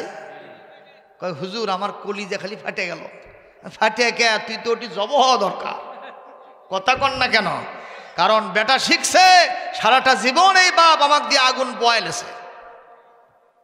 কথা কয় না, কথা কয় না। হুজুর এইরকম সন্তানটা কেন হলো? আমি বললাম, তুমি যা যা করছো সব ওই সন্তান দেখে দেখে শিখেছে। তুমি হইছো বিড়িখোর, তুমি হইছো সিগারেট খোর, কেটু খোর, আর তোমার বেটা একদিন হবে হেরোইন খোর। কথা বলেন না কেন? বজলুর রশিদ সাহেবের ওয়াজ শুনছেন না শোনেন নাই? ওই চাপাই নবাবগঞ্জ এলাকায় এক লোক আমের বাগান দিয়েছে। আমের গাছের কাছে বাগানে গেছে, কেবলই আমটা বড় হয়েছে, দেখে যে একটা ছেলে বড় একটা বস্তা নিয়ে ওপরে উঠছে, খালি পাটতেছে আর বস্তার মধ্যে ভরাচ্ছে। এই লোকটা বলে তুই কে রে, নাম তোক ধরে নিয়ে তোর বাপের কাছে যাবো। ওই খালি মিট মিট করে হাসে। কে বাবা হাসিস কে রে? কয় আমার বাপের কাছে নিয়ে যাবেন। কোথায়? কয় বাড়িতে। কয় যাওয়া লাগবে না। কে? কয় আমার বাপ ওই গাছও চড়ছে। ওর বাপ কোন গাছও চড়ছে ভাই? এই লোক গাছের নিচে বসা খালি মাথা ঠুকায় আর কয় হাই রে বিচার দেবো কার কাছে? বাপও চোর বেটাও চোর। একটু জোরে কন, কথা ঠিক না বেঠি? আর একজন বলে হুজুর আমি একটু সফরে যাব। শুনতেছেন? আমি সফরে যাব। আমি বের হয়েছি বাড়ি থেকে। আমার কলিজার ধন সন্তান দৌড়ে এসে বলে আব্বাজি ওয়েট, একটু দেরি করেন। বাবা কেন? বলে আপনি সব নিয়েছেন সফরের জন্য, একটা জিনিস এখনো নেন নাই। বলে বাবা সেটা কি রে? বলে আব্বা এই যে দেখেন আতরের শিশি। একটু জোরে কি সুবহানাল্লাহ দেওয়া যায় না? কারণ এই ছেলেটা দেখছে আমার বাপ বিশ্বনবীর সব সুন্নত মানে, এমনকি বিশ্বনবীর কাছে আত্মীব আতর যেটা পছন্দনীয় সেটা আমার বাপ রেখে গেছে, আতরটা আমার বাপকে দিতে হবে। এটা নিয়ে বাপকে দিয়েছে। আপনারা বলেন ভালো দিয়েছে না খারাপ দিয়েছে? বিশ্বনবীর হাদিস বলে মা মিন মাউলুদিন ইল্লা ইউলাদু আলাল ফিতরাত ফাবাওয়াহু ইউহাব্বিদানিহি আও ইউনাসসিরানিহি আও ইউমাজ্জিসানিহি আও কামা ক্বালা নবী সাল্লাল্লাহু আলাইহি ওয়াসাল্লাম। আল্লাহর নবী বলেন এই পৃথিবীতে একজন সন্তান যখন মার পেট থেকে আসে আল্লাহকে চেনার, রসুলকে চেনার, কোরআনকে বোঝার, ইসলামের ভিত্তিতে চলার যোগ্যতা নিয়ে পর্দা হয়, যেটাকে ফিতরাত বলা হয়। স্বভাব সুলভ ভূমিকা নিয়ে পৃথিবীতে আসে, কিন্তু তার বাপ তাকে ইহুদি বানায়, নাসারা বানায়, অগ্নিপূজক বানায়। বলেছেন বিশ্বনবী হযরত মুহাম্মদুর রাসূলুল্লাহ। কথা কি ঠিক আছে? আমাদের সন্তানদেরকে খারাপ করার পেছনে দায়ী কে? আমরা নিজেরাই। আল্লাহ বলছেন ইকরা বিসমি রাব্বিকাল্লাযী খালাক, পড়া শুরু হবে কোরআন দিয়ে। কথা কর না কেন? আর আমরা শুরু করতেছি টিমে টিম টিম, তাদের খাড়া দুটি শিং, তারা মাঠে পারে ডিম, তারা টিমা টিম টিম। আপনারা কোন যার শিং আছে ওই ডিম পারে? কি চাচা কথা কর না কেন? যার শিং আছে জীবনে ডিম পারতে দেখছে না? হ্যাঁ, এই যে ডিমের দাম যখন কিছুদিন আগে বাড়ছিল দেখলাম যে এক গাছও তো ডিম ধরছে, ফেসবুকে দিয়েছে। সেটা কি গাছত ডিম ধরে নাকি দেখাচ্ছে? ভাইরা আমার, তাহলে এই পড়াটাকে শুদ্ধ না ভুল? শুদ্ধ না ভুল? আর এই কারণে ছোট্ট ছোট্ট বাল বাচ্চা একটা মাদ্রাসায় গেলাম, দেখি সেখানে বলতেছে মাগো আমি পড়ব না আর হাট্টিমা টিম টিম, কোথায় গেলে পাবো মাগো আলিফ লাম মিম। একটা করে অক্ষরে মা 10টা করে নেকি, সকল পড়া ছেড়ে দিয়া কোরআন হাদিস শিখি। সেই পড়া বাদ দিয়া তুমি একদম বাগডম সিজায় শিখাইছো, তুমি ABCD শিখায়া কেজি দিয়া বেজি বানাছো। ওই আসে খালি গাওয়ার সাজে মুরগি খায়। জোরে কোন ঠিক না বে ঠিক? দুর্নীতিবাজ হয়। এই পৃথিবীতে কত ওয়াজ এরকম আছে, আমি আর আজকে ওদিকে যাই না। মুসলমান ভাইরা একটা কথা বলেন, মা বাবা আমাদেরকে মানুষ করতে গিয়ে কষ্ট করেছেন কি করেন নাই? সেক্ষেত্রে মায়ের অবদান বেশি না কম? আরো জোরে কোন বেশি না কম? এই জন্য আল্লাহ পাক বলেন ওয়াসাইনাল ইনসানা বিওয়ালিদাইহি ইহসানা হামালাতুহু উম্মুহু কুরহা ওয়া ওয়াদাআতুহু কুরহা ওয়া হামলুহু ওয়া ফিসালুহু 30 শাহরা। মায়ের কতই যন্ত্রণা। কথা কয় না কেন? ঠিক না বেটি? 10 মাস 10 দিন গর্ভে ধারণ করেছিলেন মা, সহ্য করেছিলেন মায়ে কতই যন্ত্রণা। কিভাবে সেই মাকে সন্তান, কিভাবে সেই মাকে সন্তান মন্দ কথা বলে, মা কেন এত দামি জানে না সকলে, জানতো যদি পড়তো দেখে কোরআন হাদিস খুলে। আল্লাহর ওলি বায়েজিদের শুনুন ঘটনা, মায়ের সেবা করে যিনি করলো নমুনা। আল্লাহর ওলি বায়েজিদের শুনুন ঘটনা, মায়ের সেবা করে যিনি করলো নমুনা। মায়ের দোয়া কখনো, মায়ের দোয়া কখনো, বাপের দোয়া কখনো যায় না যে বিফলে, মা কেন এত দামি জানে না সকলে, জানতো যদি পড়তো দেখে কোরআন হাদিস খুলে। একটু জোরে মারহাবা দিবেন না? আপনারা বোধহয় বেজার হচ্ছেন না, মনে মনে করছে যে জমককে এটি নিয়ে যাচ্ছে রে। আপনারা কি খুশি আছেন? ওয়াজ কি চলবে না বন্ধ হবে? চলার পক্ষে সবাই? দেখি কারা কারা পক্ষে নাই, পক্ষে আছেন সবাই? দেখি এক হাত না দু হাত তুলবেন। আমরা সবাই ওয়াজের পক্ষে আছি, এক হাত না দু হাত তুলতে হবে। দেখেন তো কার হাত নিচে আছে? যার হাত নিচে আছে ওই গ্রুপের লোক। কোন গ্রুপ তা কিন্তু কই নেই, মেবি শয়তান গ্রুপ হতে পারে। জোরে বলুন ঠিক না ঠিক? লিল্লাহে তাকবীর, লিল্লাহে তাকবীর, লিল্লাহে তাকবীর। খরনা ফকিরপাড়ার শাহী জামে মসজিদ, লিল্লাহে তাকবীর। হাত নামান। ওয়াজ চলবে? ও ওয়াজ কি আপনারা শুনবেন? জোরে কোন শুনবেন? হ্যাঁ, তাহলে ওয়াজ শুনুন। আমার বাড়ি কোথায় চেনেন? আমরা গায়ের কাপড় গায়ের মানুষ, পাশাপাশি। আপনারা খন্না, আমি গোহাইল, খুবই কাছাকাছি লোক, পাশাপাশি লোক, ঠিক কিনা?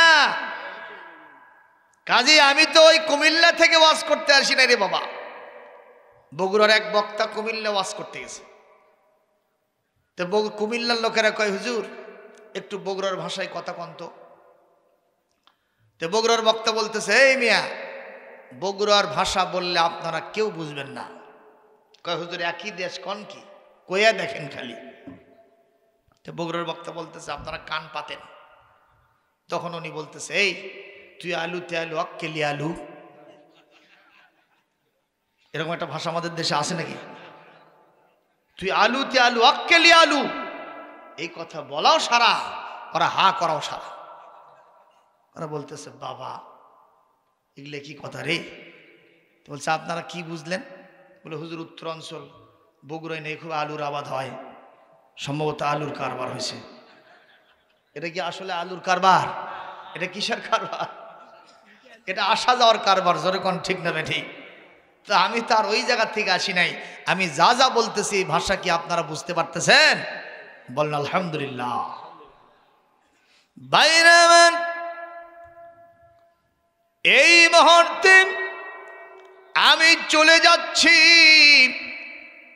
ওই যে মনে আছে না নাই, আলী ইবনে মুআফফা হজে যায় নাই, তার আগেই হজ কবুল হয়ে গেছে। কার কাছে? কেন কবুল হল? উনি বলতেছেন,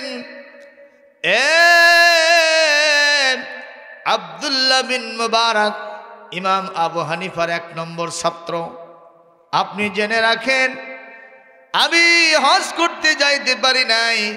আমার বিবি বলল কিছুই চাই না। কয়টা জিনিস চাই?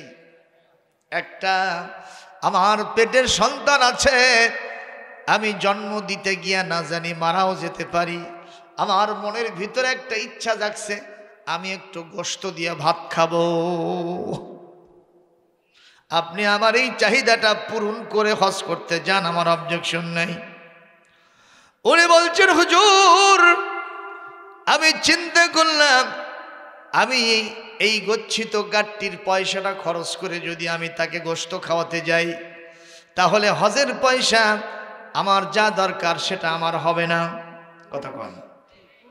আর যদি আমি তাকে গোশত না খাওয়াই এটা তার একটা অদম্য ইচ্ছা, মনের চাহিদা খোরাক আমি পূরণ করতে পারলাম না, এটা আমার জন্য একটা ব্যর্থতার পরিচয় হবে, অমানবিক আচরণ হবে। স্বামী স্ত্রীর যে অধিকার, এ অধিকার হস্তক্ষেপ হবে। যেরকম অধিকার আছে না নাই? আমাদের বিবিরা আমাদের কাছে যা যা চায় সেগুলি আমাদের দেওয়ার দরকার আছে না নাই?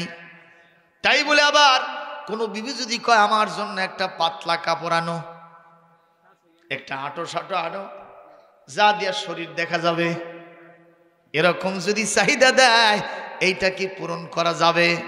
যেরকম যাবে।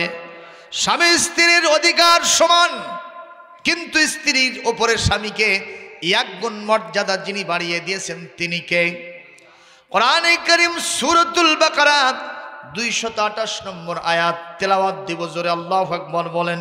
ওয়ালাহুন্না মিথলুল্লাযী আলাইহিন্না বিল মা'রুফ ওয়ালিররিজালি আলাইহিন্না দারাজাহ আল্লাহু আজিজুন হাকীম। আরো জোরে কন্না আল্লাহু আকবার। আল্লাহ পাক বলেন স্বামী স্ত্রীর অধিকার সমান, কিন্তু স্ত্রীর উপরে স্বামীকে আমি আল্লাহ পাক এক গুণ মর্যাদা বাড়িয়ে দিয়েছি। কারণ স্বামীর বডি ফিটনেস যেটা তৈরি করেছেন সেটাকে, আর বিবিরও বডি ফিটনেস যেটা তৈরি করেছেন তিনিও কে? স্বামী স্ত্রীর বডির ফিটনেসের ভিতরে একটা আলাদা ভাব আছে না নাই? স্বামী যা যা পারবে এটা কি স্ত্রীরা পারবে? আমার মতে স্বামীরা হলো এই পৃথিবীতে লোহার দা, লোহার দা। আপনারা খন্না এলাকার মানুষ, এখানে তৈরি হয় না? হয় না? কোথায় যেন এটা, কোন দিকে এটা, কোন দিকে? এই পেঁচা পিছি রাস্তা আস্তে আস্তে আমার দিক ভুলে গেছে। এতই পেঁয়াজ এই গ্রামে আমি কোনোদিন আসিনি। শাহজাহানপুরের কোনো গ্রাম ওয়াজ করা বাদ নাই, এই একটাই বাদ ছিল, আজকে সেটা সারলাম আলহামদুলিল্লাহ। এই জন্য ইচ্ছা করেই দাওয়াত নিছি যে যাওয়া দরকার। আপনারা বোধহয় বেজার হচ্ছে। আমরা পুরুষ, আমরা হলাম লোহার দা, আর আমাদের মায়ের জাত, আমাদের স্ত্রীরা, আমাদের মেয়েরা, আমাদের মায়েরা, বোনেরা, তারা হলো সোনার ছুরি। সোনার ছুরি। আপনারা বলেন দুইটার ভিতরে দাম কোনটার বেশি? সোনার ছুরির দাম বেশি, আর কাম বেশি কোনটার? লোহার দা দিয়া যা যা করতে পারবেন সোনার ছুরি দিয়ে তা করা যাবে। ঠিক না বে ঠিক? কুরবানির গরু কিনছেন 2 লাখ, 2.5 লাখ, 3 লাখ টাকা দিয়া, চিন্তা করলেন এত দামের গরু, ওই হাড্ডিগুলা লোহার দা লাগাবো না, সোনার ছুরি দিয়ে কাম সারবো? হাড্ডির আগে আপনার শোনা যাবে, কথা কন ঠিক না বে ঠিক? এই জন্য আল্লাহ পাক কোরআনে কারীমের ভিতরে বলেছেন আর-রিজালু কাওয়ামুনা আলান নিসা। কোরআনে কারীম সূরাতুন নিসা 34 নম্বর আয়াতের অংশ আল্লাহ পাক বলেন এই পৃথিবীতে নারী জাতির নেতৃত্ব দেবে পুরুষেরা। জোরে বলেন সুবহানাল্লাহ, আর জোরে কোন সুবহানাল্লাহ। খুব বেশি বড় ধরি না নামাজ, আপনাদের খড়না ফকির পাড়ার শাহী জামে মসজিদ যদি চিন্তা করেন সব যেহেতু ওরাই চালায়, এই মসজিদের ইমামতিটা ওকে দিয়েই করানো হবি। জোরে কন। ছোট জায়গাত যদি না হয় বড় জায়গাত কেমনে হয় রে? মুসলমান কষ্ট পাচ্ছেন নাকি? খুব নজর করে কথা শোনেন। আহা, স্বামী স্ত্রী একে অপরের কাছে চাহিদা ব্যক্ত করবে।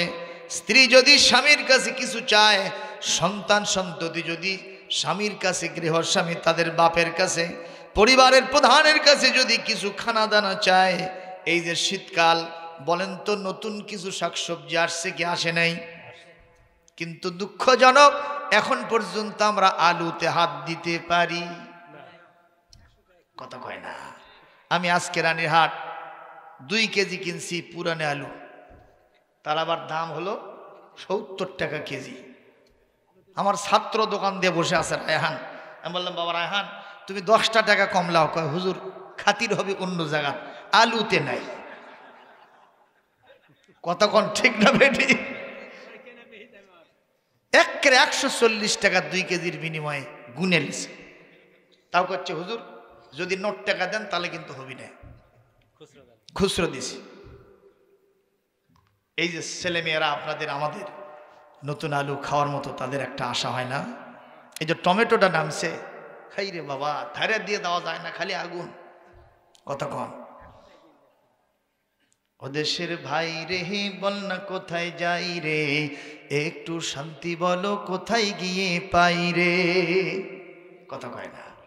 ও দেশের ভাই রে বল না কোথায় যাই রে, একটু শান্তি বলো কোথায় গিয়ে পাই রে।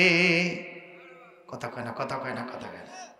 আছে ভাই আছে, আছে অনেক কিছু হুই আছে, বাজারটা গরম আছে, যাবেন না মাছের কাছে। বাজারটা গরম আছে, যাবেন না গোশতের কাছে। বাজারটা গরম আছে, যাবেন না গোশতের কাছে। বাজারটা গরম আছে, যাবেন না মাছের কাছে। বাজারের আগুনেতে, বাজারের আগুনেতে পুড়ে হবি সাই রে। ও দেশের ভাই রে বল না কোথায় যাই রে, একটু শান্তি বলো কোথায় গিয়ে পাই রে। তাই বলে কি শান্তি নাই? কোথায় আছে? فمن تبع هدايا فلا خوف عليهم ولا هم يحزنون।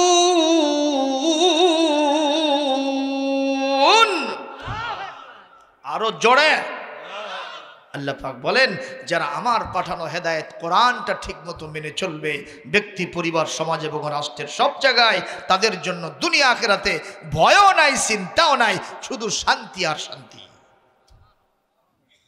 সুবহানাল্লাহ। কালকলি হবে, আজ দরকার নেই। আরো জোরে বলেন।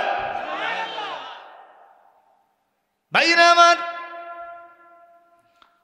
আলী ইবনে মুআফফাক বলছেন, বিবির হক আদায় করলে যদি বিবি নতুন খাবার একটু চায়, আহারে এই চাহিদা যদি কেউ পূরণ করে, নিজের টাকা পয়সা খরচ করে আল্লাহ রাস্তায় দান করলে যে সওয়াব হয়, সেই সওয়াব আল্লাহ দান করে। আপনার বিবির জন্য, সন্তানদের জন্য বাজার থেকে সওদা কিনে নিয়ে আসবেন, কে সৎকার সওয়াব দেবে? দানের সব হয়ে যাবে। একটু জোরে বলেন না সুবহানাল্লাহ। ইসলাম এতটা ব্রড মাইন্ডের, যদি একটু হাসি নিয়ে কথা বলেন, সায়েলের সাথে, বিভিন্ন ফকির মিসকিনের সাথে হাসি মুখে কথা বলেন, আল্লাহর নবী বলেন আপনার একটা দানের সব হয়ে যাবে। তাই বলে খালি হাসি দিয়ে পারি দিয়েন না, তাহলে কিন্তু ফকিররা আপনার বিরুদ্ধে মিছিল বার করবে। ঠিক না বে ঠিক? যদি না থাকে ইনকেস, তখনের জন্য এই হুকুম। কথা কোন? এই জন্য বিবি বাল বাচ্চার জন্য আমাদের প্রত্যেককে আমাদেরকে সদালাপি হতে হবে, তাদের জন্য আমাদের পকেটকে উজাড় করতে হবে, তাদের জন্য কেনাকাটা করতে হবে। এটা ইসলামের কোনো বহির্ভূত নয়। যেরকম সুবহানাল্লাহ। এমন কিছু মানুষ আছে কাঞ্জুস মার্কা, নিজেও কিছু খায় না, চলবো লোকও খাওয়ায় না। এক হিন্দু মানুষের গল্প শুনলাম, অনেক টাকা বসাওয়ালা, এতই কাঞ্জুস, একটা বড় অসুখ হয়েছে, এখন ডাক্তারখানায় নিয়ে যাবে। এখন সে বলতেছে, দেখো ডাক্তারখানায় নিয়ে গেলে আমার এই অসুখটা সারার জন্য কত টাকা লাগবে? বলে এত টাকা। আচ্ছা, আমি মরে যাওয়ার পরে আমার লাশটাতে সৎকার করতে হবে, একটু তেল কিনতে হবে, খড়ি কিনতে হবে, তাতে খরচ কত হবে? কম। বলে ওর অর্ধেক খরচ হলে আপনার লাশটা পোড়া যাবে। কয় তাহলে আমাকে চিকিৎসা করার আগেই আমি মরে যাই, টাকা কম লাগলো। এটা জোরে নাউজুবিল্লাহ কর। এরকম কাঞ্জুস মার্কার লোক আছে না নাই? বিবি বাল বাচ্চার জন্য, সংসারের জন্য খরচ করে না। আমি বলবো এটা ইসলাম নয়। ইসলাম বলেছে এই পৃথিবীতে আল্লাযীনা ইযা আনফাকু লাম ইউসরিফু ওয়া লাম ইয়াকতুরু ওয়া কানা বাইনা যালিকা কওয়ামা। ঈমানদারের একটা বৈশিষ্ট্য হলো একবারে হাতটা গুটায় নেবে না, এবার হাত একবারে সম্প্রসারিত করে সব ঢেলে দেবে না, বরং মধ্যম পন্থা অবলম্বন করে ব্যয়ের নীতি অবলম্বন করবে। সুবহানাল্লাহ, জোরে কর। উনি বলছেন এই টাকা যদি আমি খরচ করি হজে যাওয়া হবে না, আমি এই জন্য টাকাটা রাখলাম, দেখি কোথাও থেকে একটু গোশত নিয়ে আসা যায় কি যায় না। আমি যখন বাড়ি থেকে বের হয়েছি, আমার পাশের বাড়ির থেকে গোশত রান্নার একটা ঘ্রাণ আমার নাকে আসলো। শুনতেছেন? গোশত রান্নার ঘ্রাণ নাকে আসলো যখন, দরজায় গিয়া নক দিলাম, তখন যেই না দরজায় নক দিয়েছি, বাড়ির এক মহিলা বলতেছে কে? আমি বললাম ইন্নি জারুক, আমি তোমার প্রতিবেশী আলী ইবনে মুআফফাক। মাযা তুরিদু মিন্নি, what do you want to me? আপনি আমার কাছে কি চান? বলে একটু উখরুজি ইলাইয়া, আমার কাছে একটু বের হয়ে আসেন। মহিলাটা বের হয়ে আসলো। আমি বললাম আপনার বাসায় নিশ্চয়ই গোশত রান্না হচ্ছে? বলে হ্যাঁ। মহিলা, আপনি নিশ্চয়ই জানেন আপনার ভাবি সাহেবা একজন অন্তঃসত্ত্বা মহিলা? বলে হ্যাঁ দেখেছি, জানিও বটে। আহারে, আমি তো হজে যাব আগামীকাল, হজে যাওয়ার জন্য সম্পূর্ণ প্রস্তুতি আমার হয়ে গেছে। আমার বিবির কাছ থেকে যখন বিদায় নিতে গেলাম, বিবি আমার একটা ছোট্ট চাহিদা ব্যক্ত করলো গোশত খাওয়ার জন্য। আমি চিন্তা করলাম গাড়ি থেকে পয়সা খরচ করলে হজে যাওয়া হবে না, অথচ গোশত খাওয়ানো দরকার। যখন আপনার এখানে গোশত রান্না হয়, এখান থেকে একটু যদি দেওয়া যায় আমার বিবিরে আমি একটু খাওয়াবো।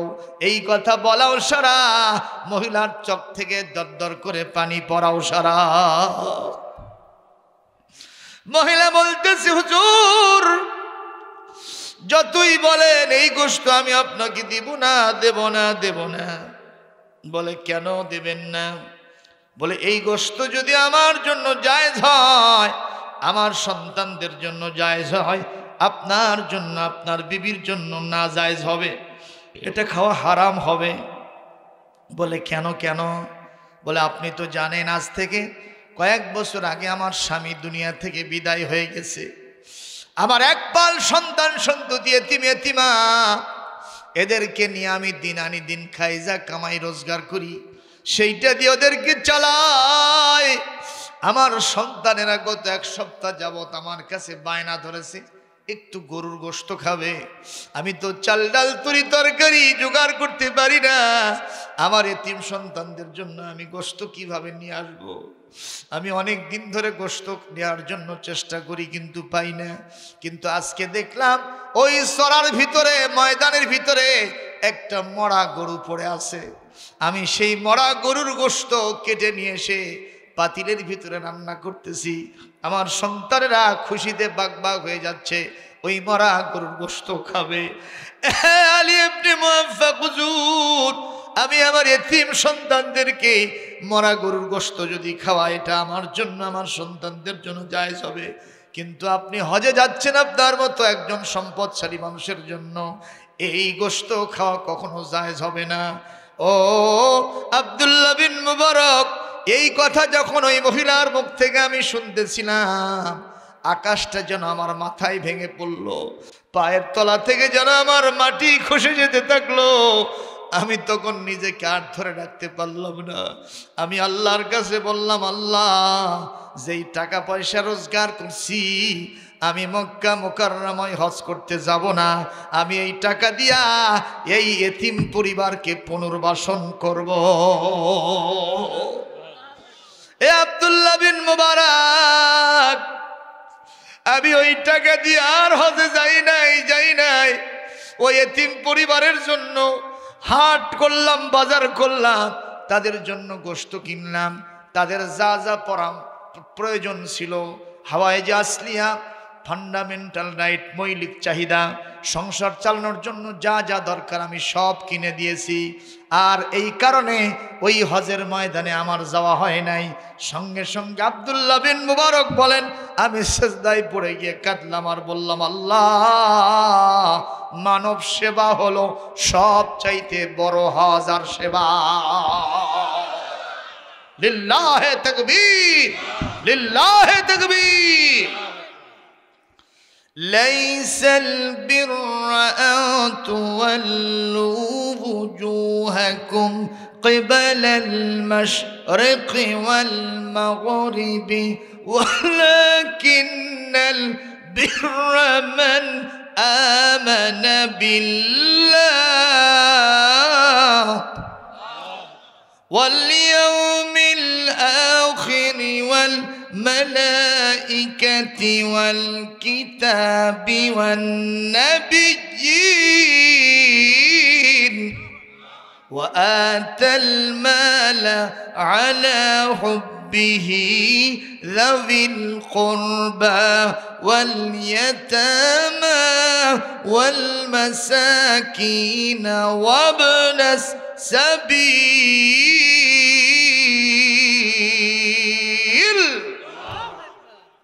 আল্লাহু আকবার। আমার আল্লাহ কোরআনে কারীম সূরা আল বাকারা 177 নম্বর আয়াতের ভিতরে বলছেন, নেকি পাবা না, কল্যাণ পাবা না, বেহেশত পাবা না শুধুমাত্র পূর্ব আর পশ্চিম দিকে মুখ ঘুরালেই নয়, বরং বেহেশত পাইতে হলে আল্লাহর প্রতি খাঁটি ইমানদার হতে হবে। আল্লাহকে কি আমরা বিশ্বাস করি? কথা করছেন না কেন? আমাদের একজন মালিক আছেন, তিনি কে ভাই? এটা বিশ্বাস করতে হবে। এই জীবন জীবন নয়, আরেকটা জীবন আছে যার নাম কি? কথা বলে না, কি কাল? এই যে কবরে মানুষগুলো যে দিচ্ছি আমরা, এটা কি এখানেই শেষ? আবার কি হবে? সুম্মা ইন্নাকুম ইয়াউমাল কিয়ামাতি তুবআসুন, কিয়ামতের দিন আবার তোমাদেরকে কবর থেকে উঠতে হবে। সুবহানাল্লাহ কর। আর যারা এটা বিশ্বাস করে না, eat drink and can be merry, eat drink and be merry. যে ব্যক্তি আখিরাত বিশ্বাস করে না, সে বলে খাও দাও আর ফুর্তি করো, খাও দাও আর ফুর্তি করো, নগদ যা পাও হাত পেতে নাও, বাকির খাতায় শূন্য থাক, দূরের বাদ্য শুনে কি লাভ, মাঝখানে যে বেজাই ফাঁক। এরকম লোক আছে না নাই? তার মানে এরা পরকাল বিশ্বাস করে না। আমরা করি কিনা? এ জোরে কোন করি কিনা? সুতরাং আমাদের প্রত্যেককে পরকালের জন্য প্রস্তুতি নিতে হবে। জোরে বলি আমিন। এরপরে ওয়াল মালাইকাতি ওয়াল কিতাবি ওয়ান নাবিয়িন, ফেরেশতাদের প্রতি ঈমান রাখতে হবে, তারপরে কিতাবের প্রতি ঈমান রাখতে হবে, আর নবীদের প্রতি বিশ্বাস করতে হবে। আর কি করতে হবে? আতাল মালা আলা হুব্বিহি, আল্লাহর ভালোবাসায় আমাদের সম্পদগুলিকে ইয়তীম, মিসকিন, দরিদ্র, পথিক, মুসাফির, এরকম বিধবা, তাদের জন্য আমাদেরকে এই আল্লাহর রাস্তায় সম্পদগুলি ব্যয় করতে হবে। যেমন করলেন হযরতে আলী ইবনে মুওয়াফফাক রাহিমাহুল্লাহ, নওয়ারাল্লাহু মারকাদাহু ওয়া জাআলাল জান্নাত মাসওয়াহু। জোরে বলি আল্লাহুম্মা আমিন। আমরা অনেকে আল্লাহর রাস্তায় দিতে ভালোবাসি না, যখন দেই তখন আর করার কিছুই থাকে না। ঠিক না বেঠিক কর? এক লোক নাকি রুটি খাইতেছিল, তো একটা কাক এসে ওখান থেকে একটা রুটি নিয়ে একেবারে ছুট দিছে, উড়াল দিছে। ও কাকের পিছনে ঢেল মারতেছে আর দৌড়াচ্ছে। যখন কাক নদীর উপরে গেছে তখন বলতে, যাক আল্লাহ রাস্তায় দিয়ে দিলাম। কখন দিল? যখন আর যাওয়ার সাধ্য নাই। আমাদের ব্যয়ের নীতিটা ঠিক এরকম। এটা করলে হবে না, আমাদেরকে আল্লাহর রাস্তায় ব্যয় করতে হবে। ইন্না হাদাল কোরআন ইয়াহদি লিল্লাতি হিয়া আকওয়াম, এই কোরআন এমন একটা রাস্তা দেখায় যেই রাস্তায় অত্যন্ত সরল এবং সোজা, সঠিক, যার লাস্ট ডেস্টিনেশন, মঞ্জিল মকসুদ, সর্বশেষ ঠিকানা হলো আল্লাহর জান্নাত। জোরে বলি সুবহানাল্লাহ, আর জোরে বলি না সুবহানাল্লাহ। সেই কোরআনের রাস্তায় আমরা আসতে রাজি আছি তো? ইনশাআল্লাহ রাজি আছি তো? হযরত ওমর তিনি বোনের বাড়িতে গেলেন, মনে আছে আপনাদের? বোনের বাড়িতে যাওয়ার পরে দরজা ভাঙ্গে ভেতরে ঢুকলেন, ঢুকে বোন আর ভগ্নিপতিকে এমন পিটানি দিলেন, দুইজনই রক্তাক্ত হয়ে জমিনের ভিতরে আহত হয়ে করিবুল মউত, মৃত্যুর দুয়ারে পৌঁছে গেল, তরপাইতে থাকলো। হযরত ওমর সর্বশেষ বললেন, বোন রে মাযা তাকরাইন, তুমি কি পড়তেছিলে ওইটা একটু আমার হাতে দাও তো। বোন কি পড়তেছিল? সবাই বলেন। কোরআন পড়তেছিল। বোন বলতেছিল, ভাইজান তুমি মুশরিক, তোমার ব্যাপারে কোরআনের কথা হলো ইন্নামাল মুশরিকুনা নাজাসুন, এই পৃথিবীর মুশরিকরা হলো অপবিত্র। কথা কয় না কি? তারা তোমার হাতে পবিত্র কোরআন দেওয়া যাবে না, ঠিক না বে ঠিক? কোরআন কি পবিত্র না অপবিত্র? সুহুফিম মুকাররামাতিম মারফুআতিম মুতাহহারা বিআইদি সাফারাতিন কিরামিন বারারা। আল্লাহু আকবার, একটু জোরে কোন আল্লাহু আকবার। আল্লাহ রাব্বুল আলামিন কোরআনে কারীমকে পবিত্র ঘোষণা করেছেন, ইন্নাহু লাকুরআনুন কারীম ফি কিতাবিম মাকনুন। এই কোরআন সম্মানিত কিতাব, আর এটা একটা সুরক্ষিত জায়গায় লিখিত অবস্থায় আছে। এই কোরআন যদি কেউ স্পর্শ করতে চায়, লা ইয়ামাসসুহু ইল্লাল মুতাহহারুন, অবশ্যই তাকে পবিত্রতা হাসিল করতে হবে। বিধানকার ভাইজান আপনি অপবিত্র, এই কোরআন আপনার হাতে দিব না, আপনি পবিত্রতা হাসিল করে আসেন। হযরত ওমর শর্ত মানলেন, পবিত্রতা হাসিল করে এসে তারা 10 জন শেষে কোরআনে কারীমের পাতা সূরা তাহার শুরু থেকে তিনি পড়তে থাকলেন। ওই সময়ে আরবের ভাষা ছিল আরবি। জোরে কোন কি ভাষা? আরবি ভাষায় হযরত ওমর কোরআন পড়তেছেন। তাহা মা আনজালনা আলাইকাল কুরআনা লিতাশকা, এইভাবে পড়তে পড়তে পড়তে পড়তে তিনি 14 নম্বর আয়াতে গিয়েছেন। কত নম্বর? 14 নম্বর আয়াতে যখন গেলেন, হযরত ওমর যেন বুঝতে পারলেন মহান মনিব আল্লাহ তার চোখে আঙ্গুল দিয়ে দেখায় দিচ্ছেন, বলতেছেন ইন্নানি আনাল্লাহ। এ ওমর আমি আর কেউ না, আমি তোমার আল্লাহ। এতদিন আমি তোমার সামনে ধরা দেই নাই। লাত মানত উজ্জা হবল, চাঁদ সূর্য গাছ পাথরকে তুমি তোমার নিজের খোদা মেনে নিয়েছিলে, বিধাতা মেনে নিয়েছিলে।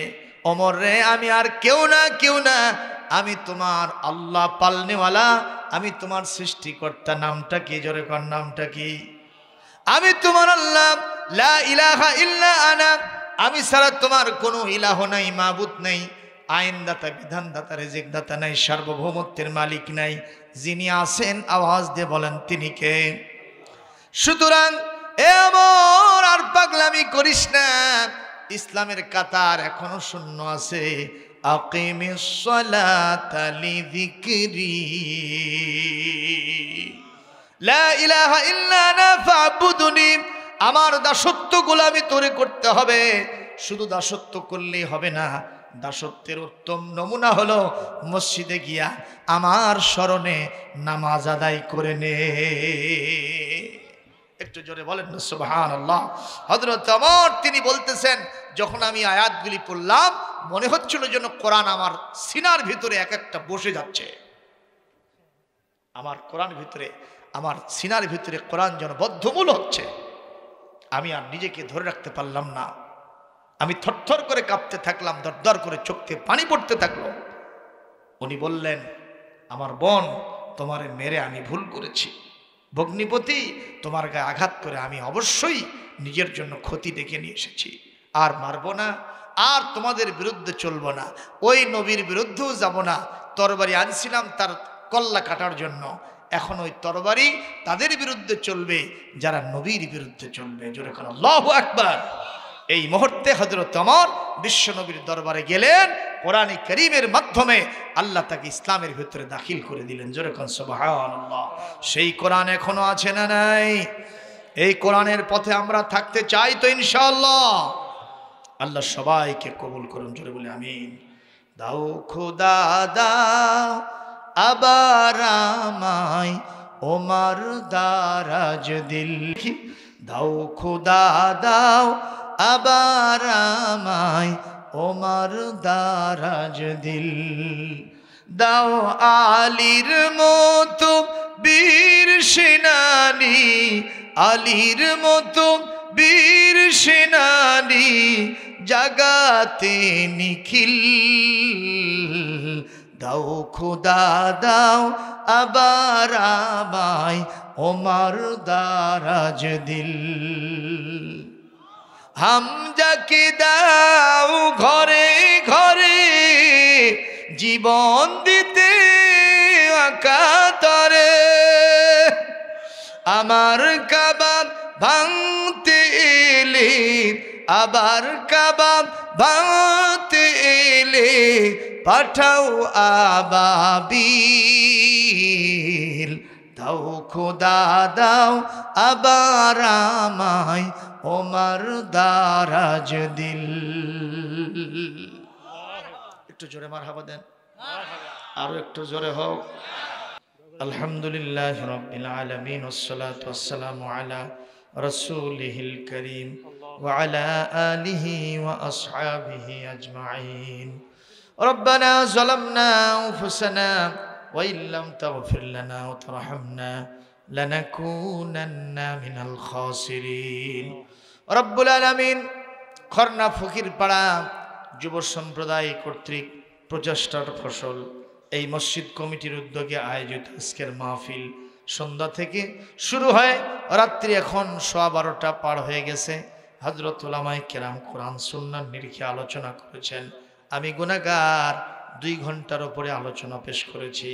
শাহী দরবারে কবুল করে নেন আল্লাহ তাআলা। আজকের মাহফিল থেকে যা সওয়াব দিবেন এর হাদিয়া সোনার মদিনায় নবী পাকের রওজা মুবারকে পৌঁছায় দেন। তামাম পৃথিবীর মাটির নিচে যত মুমিন মুমিনাত শুয়ে আছেন তাদের সকলের আরওয়ার পরে সওয়াব পৌঁছায় দেন। খাস করে আমাদের মাঝ থেকে জনম দুঃখিনী মা যাদের বিদায় হয়ে গেছেন, আমাদের আব্বা জান যাদের দুনিয়ায় বেঁচে নাই, বাবা মার কবরগুলিকে জান্নাতের টুকরা বানায় দেন। সবাই পড়েন রব্বির হামহুমা কামা রব্বায়ানি সগীরা। আয় আল্লাহ তাআলা আমাদের দাদা দাদি নানা নানি ভাই বোন আত্মীয় স্বজন, আমাদের বিবি সন্তানাদি শ্বশুর শাশুড়ি, আমাদের জানা অজানা চেনা অচেনা আত্মীয় স্বজন যাদের কবরে গেছেন সকলের আরো আর পরে সওয়াব পৌঁছায় দেন। এই গ্রামের বিভিন্ন পুকুর পাড়ে বাজারে গোরস্থানে হাজারো আমওয়াতগণ শুয়ে আছেন, সকলের আরো আর পরে সওয়াব পৌঁছায় দেন। এই মাহফিল তাদের জন্য নাজাতের ওসিলা বানায় নেন রব্বুল আলামিন। এই মাহফিলের জন্য এই মসজিদের জন্য যারা টাকা পয়সা ধন দৌলত দান করেছেন, আল্লাহ যারা শারীরিক পরিশ্রম মেধা যোগ্যতা দান করেছেন, আল্লাহ দয়া করে সকলের অবদানকে শাহী দরবারে কবুল করে নেন। কিয়ামতের কঠিন ময়দানে এই মসজিদকে সকলের জন্য নাজাতের জরিয়া বানায় দেন। কিয়ামত পর্যন্ত মসজিদটাকে দায়েম কায়েম জারি রেখে দেন। আজকের সম্মানিত সভাপতি মসজিদের ইমাম সাহেব, সাবেক ইমাম সাহেব, মসজিদ কমিটি যারা আছেন আল্লাহ সকলকে কবুল করে নেন। আমাদের প্রধান অতিথি 20,000 টাকা দান করে গেছেন, আল্লাহ তার উপর রহমত নাজিল করেন, দানটাকে কবুল করে নেন। তার ভাইরা ভাই 5,000 টাকা দিয়েছেন, সেক্রেটারি মহোদয় 2,000 টাকা, আরও অনেকেই টাকা পয়সা দান করেছেন। মেহেরবানি করে সবাইকে রহমত এবং বরকত দিয়ে মালামাল করে দেন। আয় আল্লাহ এই বছর সর্বপ্রথম এখানে মাহফিল শুরু হয়ে গেল, এই কোরআনের রহমতের সিলসিলা মাহফিল এটা যেন কখনো বন্ধ না হয়ে যায়। প্রতি বছর যেন ভালো ভালো দিনের বড় বড় আলেমদেরকে নিয়ে এসে, মুফাসসির মুহাদ্দিসকে নিয়ে এসে এখানে যেন বড় প্রোগ্রাম করা যায়, সে তৌফিক দান করুন আল্লাহ তাআলা। মা বোনেরা পর্দায় হাত তুলেছেন, তাদের উপর রহমত নাজিল করেন আল্লাহ। নামাজি দিনদার পরহেজগার বানায় দেন, স্বামীর সংসারকে সুখময় আনন্দময় করে দেন। ফিলিস্তিন সহ বিশ্বের সকল মুসলমানদেরকে আপনার রহমতের চাদর দিয়ে ঢেকে দেন আল্লাহ। আমার দেশের উপর রহমত নাজিল করেন আলেম ওলামা সহ যিনি যেখানে বিপদে মুসিবতে আছেন সকলের জন্য হামি ও নাসির হয়ে যান। কোরআনের পাখি 50 বছর খেদমত করে দুনিয়া থেকে বিদায় হয়ে আল্লাহ তাআলা দুনিয়া থেকে বিদায় হয়ে চলে গেছে। এমন অবস্থায় গেছেন বাড়িতে বিবি বাল বাচ্চার পক্ষ থেকে একটু পানিও মুখে দেওয়ার সুযোগ হয় নাই। আল্লাহ আমরা জানি আখিরাতে তার জন্য বড় নেয়ামতের ব্যবস্থা আপনি করেছেন। দুনিয়ার কষ্টের বিনিময়ে তার জীবনের গুনাহ খাতা মাফ করে দেন। আল্লাহ কাল কিয়ামতে জান্নাতুল ফিরদাউসের উচ্চ মাকাম দান করুন। আয় আল্লাহ গোটা পৃথিবীতে মুসলিম জনতা মাজলুম হয়ে যিনি যেখানে অবস্থান করছেন সকলের জন্য আপনার গায়েবী মদদ অবধারিত করুন। আল্লাহ আমাদের সবাইকে দিনদার পরহেজগার নামাজি বানায় দেন। সুদের সবল থেকে একটি সামাজিক ব্যাধি হয়ে গেছে সুদ। আল্লাহ এই ব্যাধি থেকে গোটা সমাজকে মুক্ত করে দেন। রব্বানা তাকাব্বাল মিন্না ইন্নাকা আনতাস সামিউল আলিম ওয়া তুব আলাইনা ইন্নাকা আনতাত তাওয়াবুর রহিম। সুবহানা রাব্বিকা রাব্বিল ইজ্জাতি আম্মা ইয়াসিফুন ওয়া সালামুন আলাল মুরসালিন আলহামদুলিল্লাহি রাব্বিল আলামিন। ওয়াজআল আখিরা কালিমাতিনা ইনদাল মাউতি লা ইলাহা ইল্লাল্লাহু মুহাম্মাদুর রাসূলুল্লাহ।